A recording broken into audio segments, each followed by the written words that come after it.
bom dia, boa tarde, boa noite, boa madrugada. Meu nome é Sidney Martins, professor de língua portuguesa aqui do CID Concursos, parceiro do LAC Concursos, e essa união permite termos o maior site de videoaulas do Brasil, quiçá das Américas. Meu companheiro, minha companheira, vamos direto ao ponto. Hoje nós iniciamos um módulo voltado para a banca CESP. Então vou fazer uma singela apresentação do curso e depois vamos para a nossa primeira aula. Agora, por que eu vou fazer uma apresentação do curso? Para que você tenha a noção de como estudar para o CESP também em casa, num momento em que você não esteja comigo. Opa, Sidney, já visualizei a aula e agora eu quero aprofundar alguns aspectos. Posso? Como é que eu vou fazer isso? Eu já trouxe o mapa da mina. Então vem comigo, ó.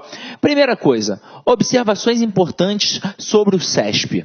Mais de 90% das provas trabalham 30% de interpretação de texto, 20% de redação oficial quando há e 50% de gramática aplicada ao texto. Aí olha a nossa segunda observação. Como interpretação depende de sua capacidade cognitiva e redação oficial depende da leitura do Manual de Redação Oficial da Presidência da República, o que tem maior relevo ainda é a gramática. E aí vamos direto ao ponto, meu companheiro. Quando a gente pensa em interpretação, a gente até sabe que tem a diferença da compreensão para a interpretação. E no final das contas, o que acaba mais caindo é a compreensão. E para isso nós vamos trabalhar aqui também. Agora, a interpretação realmente depende da tua capacidade cognitiva. Quando a gente for trabalhar esta aula específica, aí você vai ter essa noção. Agora, e o manual de redação oficial? Vamos trabalhar aqui também? Vamos. Você até poderia absorver apenas com a leitura do manual da presidência, mas a gente vai absorver isso trabalhando em cima de questões, dando exemplos do cotidiano, até mesmo porque eu já tenho uma certa experiência nesse ramo. Agora, importante é a gente entender que gramática para concurso público tem uma relevância muito grande, porque na escola a gente normalmente dá mole, a gente segrega o ensino da língua portuguesa. Então você tem um professor para gramática, um professor para interpretação e um professor para redação. Quando no final das contas não precisava de tudo isso. Bastava um único professor, até mesmo porque você só faz uma análise textual se antes você fizer uma análise gramatical. E a redação nada mais é, por exemplo, do que uma redação ao contrário. Qualquer tipo de texto que você pega para ler, o que você busca? Você busca entender, você quer se contextualizar. Então, se for uma narrativa, por exemplo, na hora de fazer a leitura, você vai fazer as famosas 4 perguntinhas. Então, você vai perguntar quando aquilo aconteceu, onde aquilo aconteceu, como aquilo aconteceu e quem participou. Ah, Sidney, mas hoje em dia, nas provas de concurso público, eles cobram a dissertação? Tranquilo. Então você vai procurar o porquê e o para quê. E na hora de responder, na hora de produzir uma dissertação, você tem de colocar lá o porquê e o para quê das coisas. Então, gente, se eu estou chamando de análise gramatical, se eu chamo de análise textual, se eu chamo de análise sintática, eu estou chamando de análise, isso já é interpretação. Ninguém consegue falar de texto sem falar de gramática. E para eu poder usar a gramática, eu sempre busco a gramática para poder utilizar um texto. Então está tudo interligado. E é o seguinte, em toda a prova de concurso público, a matéria que mais cai é sintaxe. E a gente pensa que a matéria é chamada de análise sintática. E nunca foi. Na verdade, é uma análise morfossintática. Por exemplo, nas provas de concurso público, quando o camarada coloca um termo com preposição, ele espera que o candidato responda sempre objeto e indireto. Mas você já está safo, já está esperto e sabe que não é bem assim que a banda toca. Porque não tem como eu classificar um termo isoladamente. Eu preciso ver a quem esse camarada está ligado gramaticalmente para aí sim poder classificar sintaticamente. É assim que a banda toca. Por exemplo, o termo com preposição, se ele estiver ligado a um verbo transitivo indireto, aí sim ele é um objeto indireto. Mas se ele estiver ligado a um nome, ele é um complemento nominal. E então a gente tem de ver que esse termo com preposição pode adquirir diversas nuances. Pode ser objeto indireto, pode ser objeto direto preposicionado, pode ser adjunta adverbial, pode ser um agente da passiva, pode ser um complemento nominal, pode ser uma adjunta de nominal. Então vai depender do contexto. Em língua portuguesa, tudo depende do contexto. texto. Agora, o que mais cai no CESP, Sidney, para eu não perder tempo? Vamos lá, ó. Os assuntos mais recorrentes são coesão referencial e sequencial. E aí é o seguinte, coesão referencial é para fazer referência a um elemento dentro do texto no intuito de evitar a repetição. Basicamente, a gente faz isso, ó, com o pronome, que já é um dos elementos que a gente tem aqui. E o que é a coesão sequencial? É a sequência das ideias dentro de um texto. Como é que a gente estuda isso? Com as conjunções. Basta gravar as conjunções que a gente vai conseguir responder qualquer questão de coesão sequencial. Ortografia, principalmente aqueles casos especiais que a gente até diz que são dúvidas frequentes, A com H, A sem H, o uso do porquê, se é porquê junto, porquê separado, A cerca de, seção com 2 S, seção com C cedilha, essas coisinhas realmente caem na sua prova. E detalhe, isso é tão importante, que até se você for fazer para uma outra banca, isso aqui vai cair na tua prova. Ou seja, não é um assunto só do CESP, é um assunto que vai cair em qualquer tipo de prova. Então aqui são os principais assuntos da nossa banca, mas se você der uma reparada, você vai perceber que vai cair nas principais bancas de concurso público. Então aqui, ó, acentuação gráfica sempre cai no CESP, semântica, é importante a gente saber a diferença de sinonímia, hiperonímia, homonímia. Pronome eu já disse a vocês. Quais são os principais para a gente poder estudar? O relativo, o demonstrativo e o pronome pessoal oblíquo átono. São os principais pronomes de referenciação. Verbo, nem preciso falar, né, galera? Quando a gente estuda as 10 classes gramaticais, nós temos 4 invariáveis e 6 variáveis que são estudadas assim, ó. 5 num processo conjunto e uma isolada de todas. Quem é essa isolada de todas? É o verbo. Por quê? Porque é a classe mais variável de todas, é a classe mais importante. Manda no nosso sistema linguístico, que é o sistema SVC, o principal sistema linguístico da língua portuguesa. Então esse camarada é muito importante e a gente vai dar uma atenção a esse elemento, com certeza. Agora, sintaxe, é aquilo que eu te falei, a análise morfossintática, a organização dos elementos ali dentro da frase, isso é muito importante. Pontuação, sempre cai. Concordância, verbal e nominal. Regência, verbal e nominal. E crase. Crase é um assunto importante na nossa prova, sempre cai.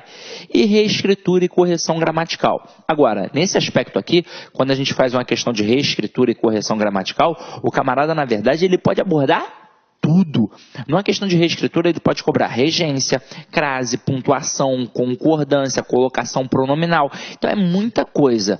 Só que a gente vai aprender a produzir isso. Até mesmo porque várias são as questões de reescrituras que a gente trabalha, por exemplo, com a conjunção. Então, nesse primeiro momento, você percebe que são elementos, que são matérias que sempre caem na nossa prova. E se a gente parar para pensar nessas 10 classes gramaticais aí que eu mencionei, 3 sempre vão cair forte: verbo, pronome e conjunção. Então você já sabe o mapa da mina. Agora a gente vai estudar e hoje vamos começar pela acentuação gráfica. E eu vou explicar por quê. Ó. Acompanha aqui comigo. Quando a gente pega a gramática para poder estudar, nós temos 5 campos para estudar. E esses 5 campos serão estudados por 5 modalidades. Então eu pego aqui e boto assim, ó, gramática. Eu tenho 5 campos para estudar. O campo do som, o campo da forma, o campo do estilo, o campo do significado e o campo do relacionamento. Como é que isso funciona, Sidney? Vamos lá, ó. Tudo que a gente fala de gramática está aqui. Então, ao pensar em som na língua portuguesa, a primeira palavra que vem às nossas mentes é a palavra fonema. O que é o fonema? É a representação sonora de uma letra. A gente tem ali a representação gráfica e tem a representação sonora. Qual vai ser a modalidade da gramática responsável por estudar o campo do som? Será a fonética. Agora, quando eu penso em fonética, eu já até te adianto, em concurso público, isso é galho fraco. Se é galho fraco, o primeiro movimento da fonética. Até mesmo porque isso até pode cair, mas pode cair em questões muito simples. Por exemplo, eu coloco aqui a palavra carro e a palavra táxi. O que o camarada pode pedir a vocês no dia da prova? Ele pode pedir o número de letras e fonemas respectivamente. Letras é muito fácil, é só eu contar. Então aqui a palavra carro. Eu tenho 1, 2, 3, 4, 5 letras. Então eu sei que eu tenho 5 letras. Agora, nem toda palavra tem igualmente o mesmo número de letras e fonemas. Vai depender da pronúncia. Na palavra carro, reparem, eu tenho um dígrafo. Eu não falo carorô, eu falo carro. Então esses dois R's aqui têm um som de R forte. Então apesar de ter 5 letras, eu tenho 4 fonemas. Aqui, ó, eu tenho 4 fonemas. E a palavra táxi? Eu tenho 4 letras. 1, 2, 3, 4. Beleza, tenho 4 letras. Mas vamos pensar na questão do som. Eu falo táxi? Não, eu falo táxi. Então esse X aqui tem um som de KS. Ou seja, eu tenho 4 letras e 5 fonemas na palavra táxi. Isso aqui é super tranquilo. Em qual situação o camarada realmente pode te derrubar? Quando ele começar a cobrar a questão da acentuação gráfica. Aí são muitas regrinhas, é mais complicado e hoje nós vamos começar a trabalhar isso. Agora, tirando a fonética, a gente vai pensar aqui no campo da forma. Então, se ao pensar em som eu pensei em fonema, ao pensar em forma eu penso em morfema. O que é um morfema? O morfema é a menor unidade significativa de uma palavra. Lembra que eu falei que a análise textual começa na análise gramatical? Tudo começa nesse camarada aqui. Ele é o cara que dá o pontapé inicial na nossa análise. E ao pensar em morfema, eu penso automaticamente em morfologia. A morfologia é a modalidade da gramática responsável por estudar o campo da forma, ou seja, a estrutura e a formação das palavras e as classes gramaticais. Para nós, em concurso público, muito importante, porque a matéria que mais cai é a análise morfossintática, ou seja, eu preciso ver a quem o camarada está ligado morfologicamente para aí sim conseguir classificar sintaticamente. Por exemplo, só para citar, eu trabalho há muito tempo aqui no Rio de Janeiro e trabalhei durante muito tempo num curso muito conhecido que a gente ministrava módulos de língua portuguesa separados pelos campos, pelas modalidades. Então tinha um módulo de morfologia e tinha um módulo de sintaxe. É impossível falar de morfologia sem falar de sintaxe, assim como é impossível falar de sintaxe sem falar de morfologia. Então, na verdade, existe a morfossintaxe. Se a gente entender que na língua portuguesa está tudo interligado, a análise vai ficar sempre muito mais fácil. Agora, e relacionada ao estilo? Esse estilo, ele entra no processo da sintaxe, para a gente poder entender como é que funciona a questão da construção, mas basicamente, ao pensar em estilo, eu penso em estilística. Para estudar isso aqui a fundo, no concurso público, não tem porquê. A gente estuda isso aqui a fundo numa excelente faculdade de letras, ou então quando o camarada vai fazer um excelente curso de direito, ou quando ele vai fazer um curso de oratória, porque aqui a gente tem todos os paralelismos e as figuras de linguagem. Aí você vai falar, ué, eu estudo isso para concurso público. Beleza, mas essas figuras de linguagem que nós temos na língua portuguesa são mais de 300. Na prova a gente estuda 8, 10.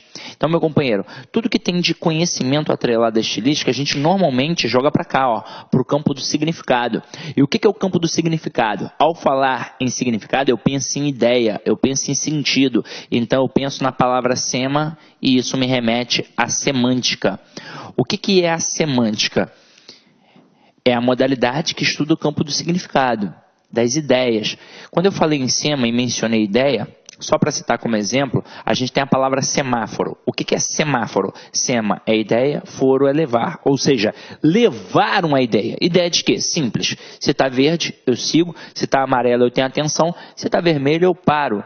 Então, quando a gente pensa em semântica, esta modalidade é atrelada muito fortemente à questão da compreensão e da interpretação do texto. E você precisa saber de cara que compreensão e interpretação são coisas coisas completamente distintas. Compreensão é aquilo que joga para dentro do texto e interpretação é aquilo que vai além do texto. Agora, quando chegar o momento certo, a gente vai falar sobre isso. Agora não é um momento. Agora eu só estou fazendo a apresentação das modalidades. E quando a gente fala de relacionamento, a gente tem a função sintática que nos remete à sintaxe, com o som de 2 S's mesmo. Até mesmo porque isso daqui já é um termo que existia na questão da hierarquia militar. Na verdade, dentro do regime militar, nós tínhamos a reunião de grupamento, que era denominada sintaxe. O que é uma reunião? É um intervalo de tempo para as pessoas se relacionarem. Então, nada mais justo que chamar de sintaxe a modalidade da gramática que estuda o campo do relacionamento. Porque não existe análise sintática, existe análise morfossintática. Dessas 5 modalidades, 3 são muito importantes. Morfologia, porque é a base de tudo. Semântica, porque está atrelada à questão da análise textual. E a sintaxe, que é a matéria que mais cai. Até mesmo porque o camarada na prova, ele pode cobrar função morfológica, função semântica e função sintática. Futuramente, a gente vai falar sobre isso quando nós formos trabalhar como é que funciona a morfossintaxe das classes gramaticais. Agora, tudo bem que essas 3 são as mais importantes, mas hoje nós vamos começar por aqui, ó. Pela fonética, porque a nossa aula será sobre acentuação gráfica. Detalhe, vou tranquilizá-los. Parece algo muito assustador, muita coisa para estudar, mas na prova do CESP, acentuação gráfica é galho fraco. Então, se eu estiver atento às principais regras de acentuação, eu vou gabaritar qualquer questão de acentuação gráfica. Então, vamos lá, ó. Para a gente começar a brincar aqui. Primeira coisa que a gente tem que definir quando a gente pensa em acentuação gráfica, é exatamente o que significa oxítona, paroxítona e proparoxítona. Ou seja, vamos pensar na sílaba tônica, na sílaba forte, onde é a posição dessa sílaba. E, ao falar em oxítona, a sílaba tônica estará na última sílaba. Ao falar de paroxítona, a sílaba tônica estará na penúltima sílaba. E ao falar de proparoxítona, estará na antepenúltima sílaba. Para mostrar como exemplo, olha aqui palavras que funcionam como oxítonas. Urubu, motel, marajá. Veja que a sílaba tônica está sempre na última sílaba. E olha que interessante. Para eu ter uma oxítona, eu preciso no mínimo de 2 sílabas. Porque se eu só tiver uma sílaba, eu tenho um monossílabo tônico. Então, já está ficando esperto na parada? Agora, exemplos de paroxítonas. Eu tenho aqui, ó, cigarro, janela, lápis. Veja que está na penúltima sílaba. E exemplos de proparoxítonas. Gramática, nossa aula de gramática, tóxico, né? Tóxico, olha, tem gente que fala tóxico, é tóxico. E semântica. Então aqui, observem que está na antepenúltima sílaba. Agora, para a gente começar a trabalhar, eu vou mostrar um negocinho interessante a vocês. Eu vou bater regra por regra, mas de cara a gente vai pensar assim, ó. As proparoxítonas, você já deve ter aprendido na escola que são o quê? Sempre acentuadas. Sempre acentuadas.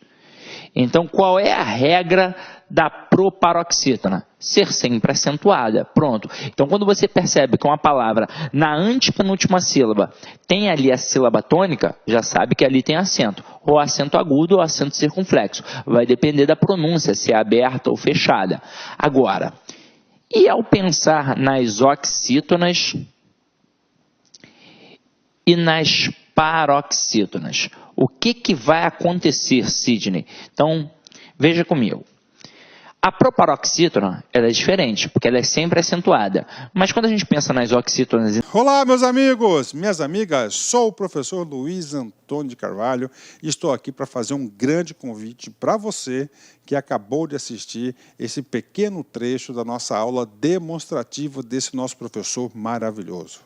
Se você gostou, se você quer assistir o restante dessa videoaula, então acesse nosso site laconcurso.com.br e lá nós temos um curso completo, um curso super atualizado e focado no Conselho Regional de Farmácia 2017 do Estado de São Paulo. O nosso curso custa apenas um investimento de 10 parcelas de R$ 25. Nós temos aí 100 dias de acesso. Durante esse período você pode assistir quantas vezes desejar e na hora que quiser.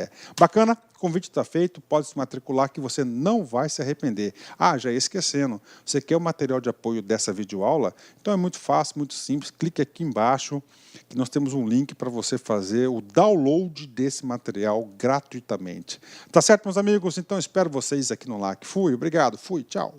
Clique LAC.